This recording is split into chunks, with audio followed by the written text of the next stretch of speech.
గా పనిచేసినటువంటి సోనియా రావుల తన అనుచరులు ఆధారాల ముందు ఈరోజు మన్మోహన్ సింగ్ గారిని అనేక రకాలుగా ఇబ్బందులకు గురి చేశారు. అంతేకాకుండా మన్మోహన్ సింగ్ గారు ప్రధానమంత్రిగా ఉన్న సమయంలోనే కనీసము ఆయన ఆఫీసులో 2011లో పిఎం గారు మన్మోహన్ సింగ్ తన విశ్వసనీయ అధికారులను ఎంఎన్ ప్రసాద్ కానీ ఆర్ గోపాలకృష్ణ కానీ వాళ్ళ అధికారులను ఆయన అపాయింట్మెంట్ చేసుకుంటే ఏకపక్షంగా సోనియా గాంధీ గారు పిఎంఓలో ఎవరు ఉండాలో ప్రధానమంత్రి నిర్ణయించాల. సోనియా గాంధీ గారు ఎంఎన్ ప్రసాద్ ఆర్ గోపాలకృష్ణను తొలగించి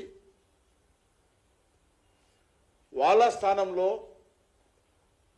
తన కనుసైగల్లో పనిచేసేటువంటి వ్యక్తులు పులోక్ చటర్జీ లాంటి వ్యక్తులను సోనియా గాంధీ గారు ప్రధానమంత్రిని బలవంతంగా ఆదేశించి అపాయింట్మెంట్ చేయించారు. కనీసము తన ఆఫీసులో సిబ్బందిని పెట్టుకున్నటువంటి అధికారం కూడా మన్మోహన్ సింగ్ గారికి ఇవ్వకుండా అవమానం చేసినటువంటి సోనియా కుటుంబము ఈరోజు ప్రధానమంత్రి గారిని కేంద్ర ప్రభుత్వాన్ని విమర్శించేటువంటి నైతిక హక్కు ఉందని అడుగుతా ఉన్నాను. ఆ రోజు షాడో ప్రైమ్ మినిస్టర్ జనరల్గా ఒకరు ఉంటారు, కానీ ఆ రోజు ఇద్దరు ఉన్నారు. ఒకటి సోనియా గాంధీ, మరొకటి రాహుల్ గాంధీ.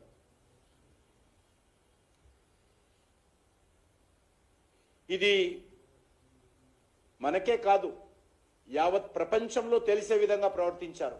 ఈ ప్రభుత్వాన్ని నడుపుతున్నది మేము, సోనియా గాంధీ, రాహుల్ గాంధీ, మన్మోహన్ సింగ్ గారు కాదు అనే విధంగా యావత్ ప్రపంచానికి తెలిసే విధంగా మన్మోహన్ సింగ్ గారిని అడుగడుగున అవమానం చేసే విధంగా వీరు ప్రయత్నించారనే విషయం జగమెరిగిన సత్యం. 2008లో బీజింగ్లో ఒలింపిక్స్ క్రీడలు ప్రారంభమైతే దానికి అనేక దేశాల అధినేతలు, ప్రపంచ స్థాయి నాయకులందరినీ కూడా ఒలింపిక్స్ కమిటీ ఆహ్వానించింది.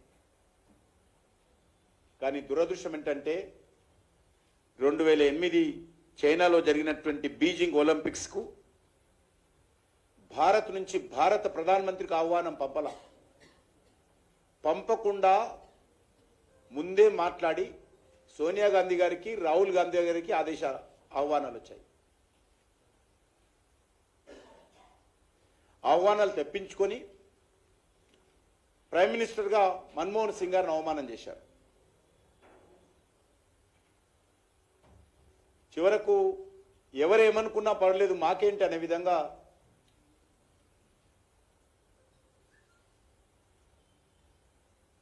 సోనియా గాంధీ గారు, రాహుల్ గాంధీ గారు కనీసం ప్రధానమంత్రి గారికి ఒక మాట కూడా చెప్పకుండా వారు చైనా ఒలింపిక్స్కు పాల్గొన్నారు. అక్కడ పాకిస్తాన్ ప్రధానమంత్రి బెనజర్ భుట్టో గారు కూడా వచ్చారు. చైనాలో సోనియా గాంధీ గారు, రాహుల్ గాంధీ గారు బెనజర్ భుట్టోతో సమావేశమయ్యారు. ఏ ప్రాతిపదికన సమావేశమయ్యారు, ఏం మాట్లాడారు, మాట్లాడే ముందు విదేశాంగ శాఖ అనుమతి తీసుకున్నారా? ఈరోజు నేను ఎవరితోటైనా మాట్లాడాలంటే విదేశాంగ అనుమతి తీసుకుంటాను. ఏం మాట్లాడాలి, వాళ్ళ డిమాండ్స్ కనీసం తర్వాత కూడా దేశ ప్రజలకు ఏం మాట్లాడారో చెప్పలే. ఎందుకంటే యూపీఏ చైర్పర్సన్గా ఆమె వెళ్ళింది, భారత ప్రభుత్వం తరఫున వెళ్ళింది ఆమె. కానీ అక్కడ వెళ్ళిన తర్వాత ఏం మాట్లాడారో కూడా చెప్పలే. ఏ అంశాలు చర్చించారో ఎవరికి చెప్పలేదు. అంతేకాదు ఈనాటి చైనా అధ్యక్షులుగా ఉన్నటువంటి జిన్పింగ్ నాడు వైస్ ప్రెసిడెంట్గా ఉన్నారు. ఆయన కూడా వీరు కలిశారు. ఇద్దరు కలవడమే కాదు, Congress party, China communist party మధ్యలో సమాచార మార్పిడి ఒప్పందం కుదుర్చుకున్నారు. ఒప్పందంలో ఏమేమి ఉన్నాయో ఇంతవరకు ఎవరికి చెప్పలే. ఏ రకమైనటువంటి ఆర్థిక ఒప్పందాలా, ఏ రకమైనటువంటి ఒప్పందాలో ఇంతవరకు దేశ ప్రజలకు తెలియదు. ఇలాంటి అంతర్జాతీయ సంఘటనలో కూడా భారత ప్రధానిగా ఉన్నటువంటి మన్మోహన్ సింగ్ గారిని దూరంగా పెట్టినటువంటి చరిత్ర ఈ యొక్క నెహ్రూ కుటుంబానిది. మూడవసారి తాను అధికారం చేపట్టకూడదని నిర్ణయించుకున్నట్లు 2013 ఏప్రిల్లో మన్మోహన్ సింగ్ గారు చేసినటువంటి వ్యాఖ్యలు మనకందరికీ తెలుసు. రాహుల్ గాంధీ నాయకత్వంలోనే వచ్చే ఎన్నికలు జరుగుతాయి, నేను నాయకుడిగా నా నేతృత్వంలో ఎన్నికలు జరగవని మన్మోహన్ సింగ్ గారి చేత బలవంతంగా సోనియా గాంధీ గారు, రాహుల్ గాంధీ గారు ప్రకటింపచేశారు.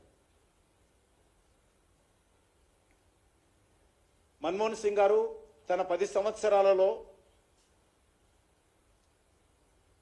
సాధించినటువంటి ప్రభుత్వ ఘనతలు సోనియా గాంధీ, రాహుల్ గాంధీ అకౌంట్లో వేసుకుంటారు. ఏమైనా ఫెయిల్యూర్స్ ఉంటే అవి మన్మోహన్ సింగ్ గారు అకౌంట్లో వేశారు.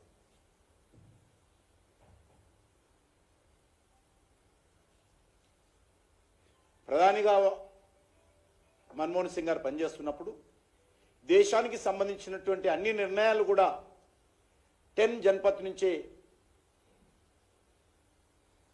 నడిచే విధంగా వివరించిన విషయము మనకే కాదు అందరికీ తెలుసు. క్యాబినెట్ మినిస్టర్స్ కావచ్చు, ముఖ్యమంత్రులు కావచ్చు,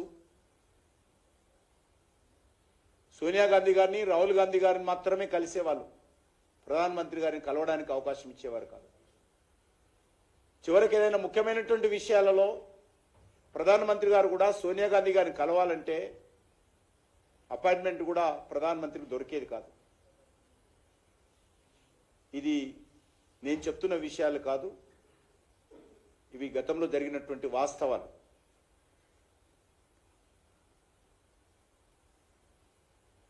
ఏ రకమైనటువంటి అవినీతి ముద్ర లేనటువంటి మన్మోహన్ సింగ్ గారు